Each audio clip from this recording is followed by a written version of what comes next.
Hi everyone, it's Rachel again, and in this tutorial, I'll teach you how to color realistic liquid using the Color Therapy app. The key to making anything, including liquid, look realistic is nailing down your reflective highlights, midtones, and core shadows.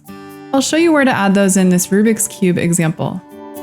Alright, so the first thing I've done here is gone ahead and just tap to fill everything in. Now the next step, what you want to do is just begin to smear in all of the colors. So I'm going to zoom in a little bit here and select the smear tool. I'm going to set the opacity to 100 and the size at 12%. And for right now, I'm going to use coloring inside the lines mode set to off. And I'm just going to start to blend in those colors. So this is really just helping them to look a bit more realistic. And it's going to aid in that liquid look. So I'm even blending down these black lines here too. Just blending everything in.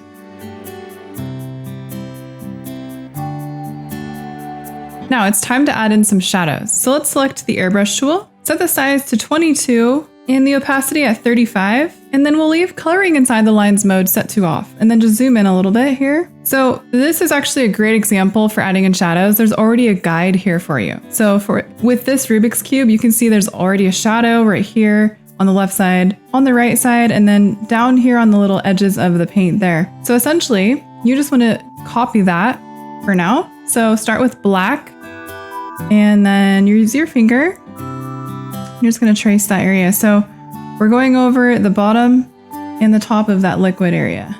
So it's sort of going in the middle of the edge of the liquid and the tabletop.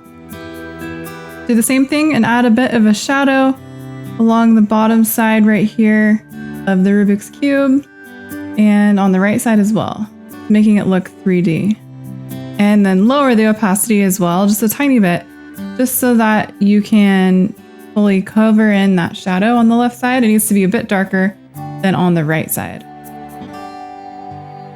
Now set the airbrush size to 13 and the opacity at about 60.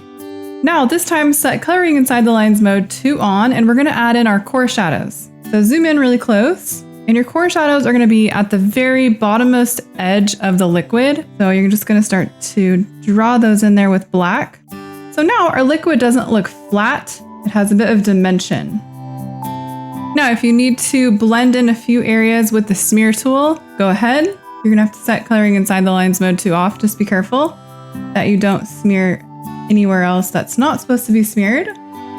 But this is the way to get your shadows to blend smoothly.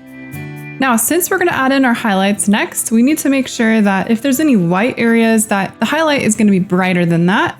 So let's add in a very subtle shadow on top of that. So set your opacity, your size to 75 and the opacity at 15. And using black, just do a very subtle brush over the white areas and most of the paint as well.